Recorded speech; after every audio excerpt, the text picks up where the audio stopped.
Not unlike a giant cosmic blinker, a supermassive black hole 570 million light-years away flares every 114 days. Recently, astronomers have noticed powerful eruptions of light coming from the hole. The monstrosity is about 20 times the mass of the one at the center of our home Milky Way galaxy. So far, the only explanation scientists have is the black hole is ripping chunks of matter out of an orbiting star. It happens every time it gets too close. This discovery is rather exotic because no one has ever seen a black hole do something like that before. Usually, if a star comes close to a black hole, the space monster shreds it into thin strands, like spaghetti. After that, the black hole swallows most of the star's matter. The remains arc away in long, bright streamers. But not in this case. Every time the star approaches the black hole, it loses about 3 times the mass of Jupiter, and that's the largest planet in our solar system. This also results in a tremendous flare that astronomers can see on Earth. The flares are so regular and consistent that the researchers managed to predict several of them. They happened on September 6th and December 26th, 2020. A nebula is a cloud of dust and gas in outer space. You can see it in the night sky, either as a bright patch or, vice versa, a dark spot against some glowing matter. The Red Rectangle Nebula in the constellation Monoceros, or the Unicorn, is unlike others. Our universe has very few straight lines, and here you are, looking at a giant rectangle, which is a huge gaseous nebula, no less. And then, there's also the color, a bizarre shade of orange-red. Astronomers suppose the glow might be coming from some unusual activity inside the dust clusters. This activity is likely to be going on at the molecular level. The universe is around 13.8 billion years old, but HD 140283, a star informally called Methuselah, is apparently more than 14 billion years old. Even more paradoxical, the star has some chemical elements that are more typical for a second-generation star. Those are the ones formed from dust and gas left after the explosion of the first generation of stars. And still, the main problem is, how can a star be older than the universe itself? So far, the most likely explanation is an error in observations. It could make astronomers believe the star is older than it is. The star called Vega is relatively close to us, a mere 25 light-years away from the Sun. It's not the most usual star out there. It's brighter than it's supposed to be, and it's not round, but rather egg-shaped. Astronomers claim that's because the star rotates so fast its shape changes. See for yourself. It takes the Sun 27 days to make a rotation, and Vega needs only 12.5 hours to turn on its axis. This speed also influences the temperatures on the star's surface. Its poles are several thousand degrees hotter than the equator. There's a supermassive black hole 250 million light-years away from Earth. It produces the deepest sound ever detected from any object in the universe. It's 1 quadrillion, which is 1 with 15 zeros, times deeper than what the human ear can hear. The Fermi bubbles confuse astronomers to no end. It's not every day that our home galaxy blows bubbles that are hotter than 7 million degrees Fahrenheit. Coming from the center of the Milky Way galaxy, the spheres are made up of nothing but powerful gamma rays. It would be a bit less strange should one bubble stay inside the other, with both of them at the center of the galaxy's core. But the 2 giant spheres hover independently above and below the black hole at the center of the Milky Way. Even more bizarre, they touch and form an hourglass shape. It makes the entire structure look like the number 8. The bubbles themselves are well-defined and slightly sharp-edged. They're also breathtakingly enormous, spanning a total length of 50,000 light-years. Scientists have yet to crack several mysteries connected with the Fermi bubbles, like what can produce such extreme energy. It's as powerful as 100,000 exploding supernovae. Or what's with the off-center nature of the bubbles? Something must be going on there, even though it seems that the bubbles surround nothingness. K2-141b, a planet outside of our solar system, seems to be not that different from Earth. If you visited it, you'd see liquid oceans evaporating into the atmosphere. Just like on our home planet, the vapor then condenses and gets back to the surface as rain. But instead of water, all this happens with rock. The surface of the unusual exoplanet is covered with lava seas. In most places, they're tens of miles deep. And since the temperatures on the planet reach 5,000 degrees Fahrenheit during the day, the magma in the oceans vaporizes into the atmosphere. After that, supersonic winds, moving at a speed of 1 mile per second, carry the rock vapor to the planet's night side. There, the vaporized magma cools down, becomes liquid again, and falls to the surface as rocky rain.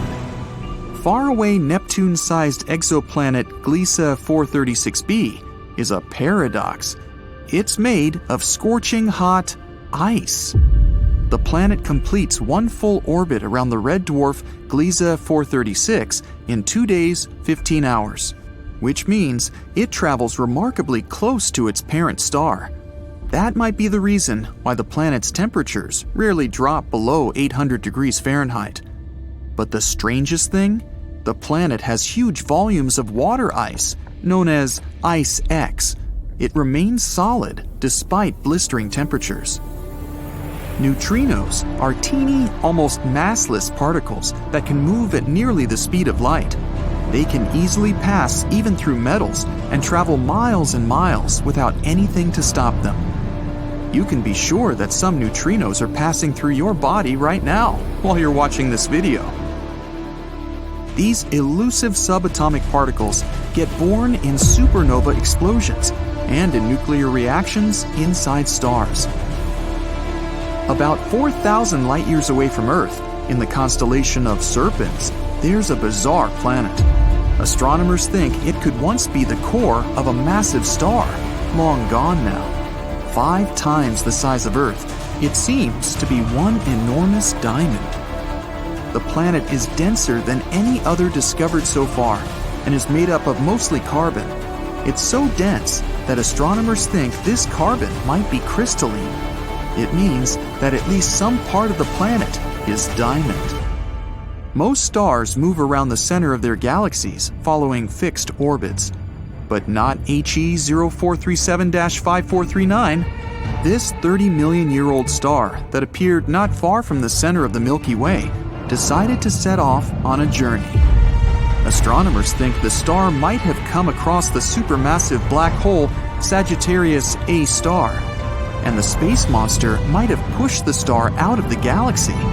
It's now traveling through the Milky Way's outer halo, moving right into interstellar space at a speed of 1,600,000 miles per hour. Stellar halos surround galaxies and are home to stars and star clusters. This discovery turned out to be extremely confusing. Such short-lived massive stars, because tens or even hundreds of millions of years is a very young age for a star, aren't usually found in the halo. There, you can only encounter the oldest stars in our galaxy, those that are at least 10 billion years old. When disastrous magnetic field collisions occur at the sun's equator, they cause ginormous tsunamis of plasma. These tsunamis move across the star's surface at a speed of 1,000 feet per second. Such a tsunami can last for weeks at a time. They happen almost every decade. More than 7,000 light-years away from Earth, there is the Eagle Nebula.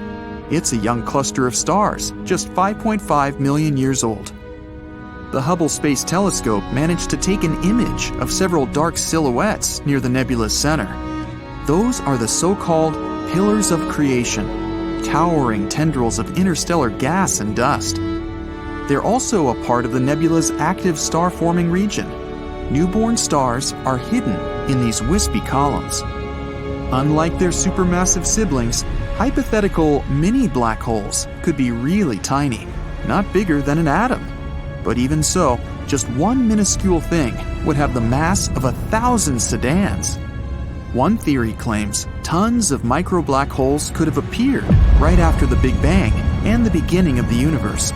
Some scientists even go as far as to say that several mini black holes pass through our planet every day, totally unnoticed. Scientists think white holes might exist, even though none has been found yet. When some space object comes across a white hole, it can't enter it from the outside, but light and matter can escape from within the hole. When you look at photos taken from spaceships or the International Space Station that show sunlit objects like Earth or the Moon, something seems wrong. Space looks too empty. No magical scenery of a nighttime sky full of stars. It would be incredibly boring to go stargazing in space, since the sky is always dark. During the daytime, the sky on our home planet is blue because of the diffusion of light. It happens when sunlight goes through the atmosphere. But if you were on the Moon or somewhere else in space, there would be no atmosphere to spread this light around. That's why the sky there would always appear black. But it doesn't mean less bright out there. If you were looking out the window of the space station, you'd see just as much direct sunlight as you would gazing out of your apartment window during a cloudless day, maybe even more. When taking a picture on a sunny day, you'll probably use a short exposure, together with the narrow aperture setting on your camera. This way, just a short burst of light will get in. That's similar to how our pupils contract in sunlight so that they don't have to deal with too much light. And since it's just as bright up there in space, the process is the same when you take pictures of sunlit objects there. Using short exposure, you can get good, bright pictures of Earth or the surface of the Moon. But it also means there will be no stars in the picture. Even up there, stars are relatively dim. They don't emit enough light to show up in photos taken with such settings. Our home planet has a blue sky that slowly transforms into a beautiful orange-red palette at dusk and dawn. But if you ever get a chance to watch a sunset on Mars, you should expect the opposite, an orange-brown daytime sky that gets a bluish tint at sunset. First of all, Mars is farther away from the Sun than our planet. So, when you're looking at the Sun from the Martian surface, of course, it looks fainter and smaller. And not just that, the Sun observed from Mars is just a bluish-white dot surrounded by a blue halo. The thin atmosphere of the red planet contains large dust particles. They create an effect called scattering. It occurs when the diameter of particles in the atmosphere is almost the same as the wavelength of the scattered light. This effect filters out the red light from the Sun's rays, so only the blue light would reach your eyes on Mars. How come Earth doesn't have rings? All gas giants in our solar system, Jupiter, Saturn, Uranus, and Neptune, have such rings, whereas the rocky planets Mercury, Venus, Earth, and Mars don't. There are two theories about how rings can appear around a planet. They might be just some material left from the times when the planet was forming, or they may be the remains of a moon that got destroyed by a collision with some space body, or torn apart by the strong gravitational pull of its parent planet. The gas giants formed in the outer regions of our solar system, while all the rocky planets are in the inner part. So maybe the inner planets were more protected from potential collisions that could have formed their rings. There are also more moons in the outer regions of our solar system, which could be another reason why the planets there have rings. Also, bigger planets have stronger gravity. It means that they can keep their rings stable after they form. Some experts believe Earth used to have a ring system a long time ago. A Mars-sized object might have collided with our home planet, which probably created a dense ring of debris around it. Some scientists think that this debris formed not a ring, but what we know today as the Moon. There's probably a giant planet lurking at the edge of the solar system, far beyond Neptune. Scientists call this mysterious hypothetical world Planet 9. If it does exist, it's probably similar to Uranus or Neptune and 10 times more massive than our home planet. It's likely to circle around the Sun, but in the outer reaches of the solar system, about 20 times farther than Neptune. Another interesting theory says that Planet 9 could actually be a black hole the size of a grapefruit that warps space in a similar way a large planet would. Even though we once thought it was a rare substance in space, Water exists all over our solar system. For example, you can often find it in asteroids and comets. It's also in craters on the Moon and Mercury. We still don't know if there's enough water to support potential human colonies if we decide to move there, but some amount of water is definitely present there. Mars has water at its poles too. It's mostly hidden in the layers of ice and probably under the planet's dusty surface. Europa, Jupiter's moon, has some water too. This is the most likely candidate we know about to host life outside Earth. There's probably a whole ocean of liquid water under its frozen surface. It might actually contain twice as much water as all of Earth's oceans combined. Neptune is unexpectedly warm, even though it's 30 times as far from the Sun as our planet and receives less sunlight and heat. But it still radiates way more heat than it gets. It also has way more activity in its atmosphere than you'd suspect, especially if you compare it to its neighbor, Uranus. Both of these planets emit the same amount of heat, even though Uranus is much closer to the Sun. No one knows why. Neptune has extremely strong winds that can reach a speed of up to 1,500 miles per hour. Can they produce this heat? Or maybe it's because of the planet's core, or its gravitational force? There's a monster black hole hurtling through space at a speed of 5 million miles per hour. Scientists located it with the Hubble Space Telescope. They believe it weighs as much as 1 billion suns. It was supposed to stay put in the center of its home galaxy, but some gravitational forces are pushing it around. At one point, this black hole is going to break free from its galaxy and continue roaming the universe. Luckily, it's still 8 billion years away from us. Solar storms are so powerful that they could leave us in complete darkness. Back in July 2012, the strongest solar storm in over 150 years narrowly missed Earth. Coronal mass ejections, or CMEs, are large bubbles of ionized gas. They tore through our orbit back then.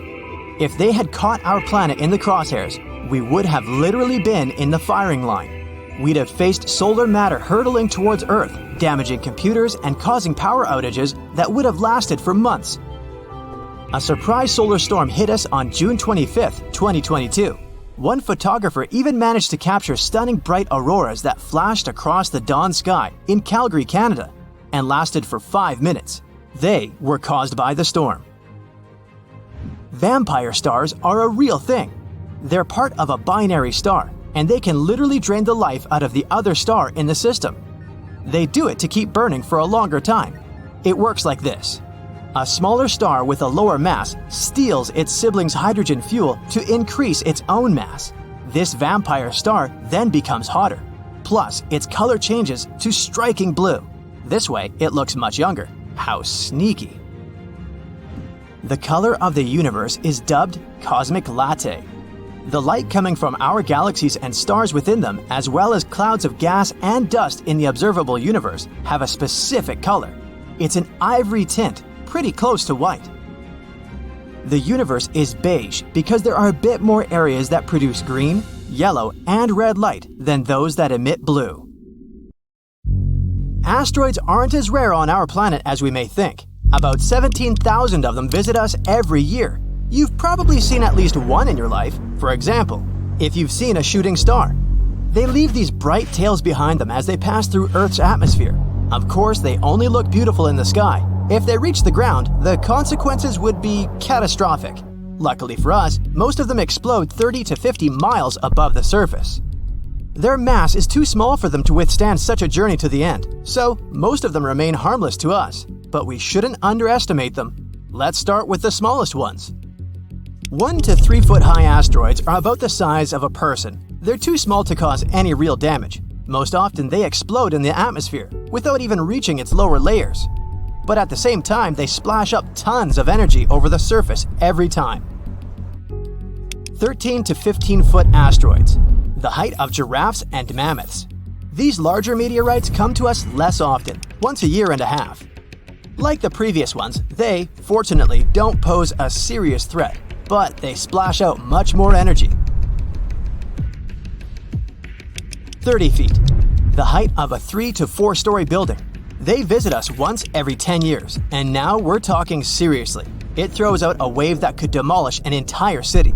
I think you understand how catastrophic the consequences would be if this asteroid touched Earth. 65 feet, multi-story building.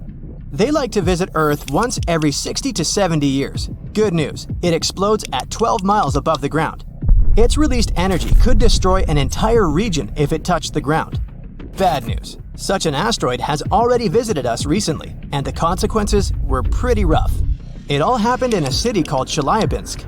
On February 15, 2013, at about 9:20 a.m. local time, the giant slowed down in the Earth's atmosphere and then broke up into small pieces at 14.5 miles above the Earth. These pieces then flew in different directions. It shattered the windows all over the city and damaged many buildings, including people's houses, schools, and others. It took a while to repair everything, and the scale of this destruction was quite serious. As a result, there were 1,615 injured. But fortunately, no casualties. At least we're safe for the time being. The next such asteroid may come to us only in the 2070s or 80s, and no one knows where exactly it wants to land. Now let's move on. 300 feet. This is the height of the Statue of Liberty together with the pedestal. Such a giant can be seen every 4,500 years, and this is the first asteroid on our list that may literally crash into Earth. The consequences are disastrous. Not only may it demolish an entire city, but it can also set fire to neighboring areas. Well, some people even witnessed such a meteorite land on our planet. The notorious Tunguska meteorite is the biggest asteroid disaster that people have ever seen. It all happened on June 30th, 1908 in eastern Siberia. The meteorite was bright, like a second sun, and people felt the heat wave when it just approached the Earth. It exploded near the river. Fortunately, the whole area was surrounded by taiga, and there were no big cities nearby. But even there, it immediately destroyed a lot of trees. Serious forest fires broke out. The sound of the explosion was heard by people hundreds of miles around. At tens of miles around, all the houses' windows broke. The magnetic storm that resulted from this collision lasted 5 hours. The consequences were truly disastrous, but perhaps this is not the worst thing that awaits humankind. 99942 Apophis, 1,215 feet. It's slightly bigger than the Eiffel Tower. This meteorite, as scientists discovered in 2013, will be our next guest. Collisions of such force occur in about 100,000 years, and this one is gradually approaching. The force of such an explosion is equal to the force of the catastrophic eruption of the Krakatoa volcano in 1883. This eruption is considered one of the most destructive in history. It caused a terrible tsunami. 165 cities and settlements were completely destroyed, and another 132 were seriously damaged. People all around the globe could feel the consequences of this eruption, at least to some degree. Such an asteroid could leave a 3.5-mile crater, and this is one we'll face in the distant future. But calm down, no need to panic yet. By 2070, the meteorite will be almost 174 million miles away from us. It still has a very long journey ahead of it, so we're safe for at least 100 years, or even more. Besides, our planet has survived something even worse. 3,280 feet. This is higher than the tallest tower in the world, the Dubai Burj Khalifa Tower. Such collisions occur once every 500,000 years.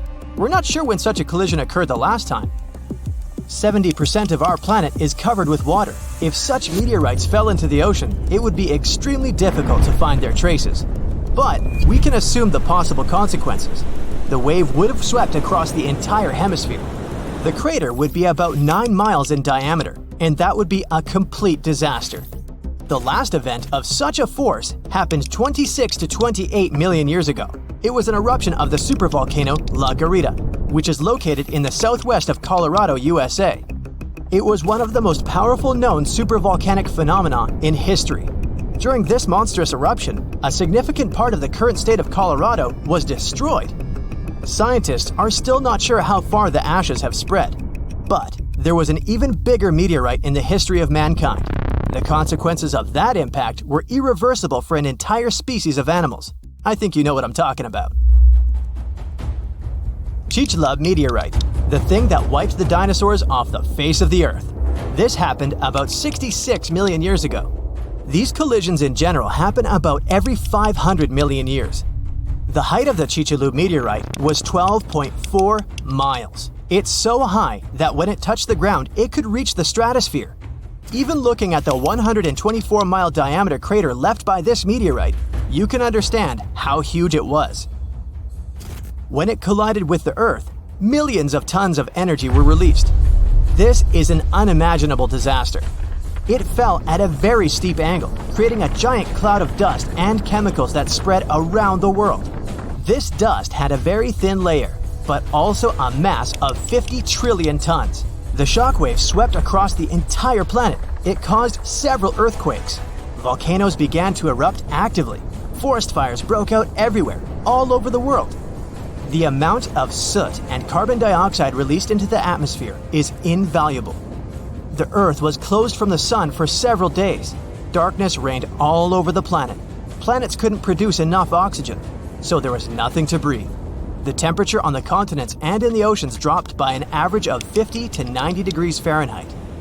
Sounds horrific, doesn't it?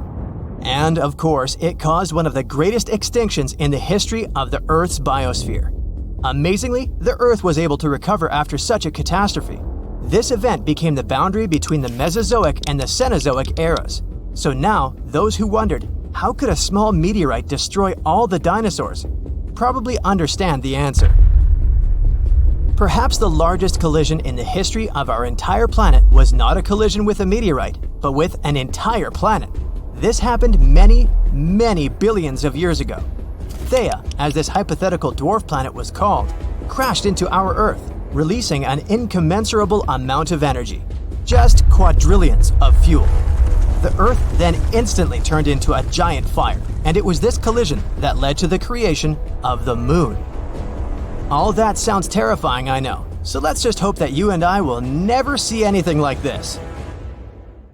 That's it for today. So hey, if you pacified your curiosity, then give the video a like and share it with your friends. Or if you want more, just click on these videos and stay on the bright side.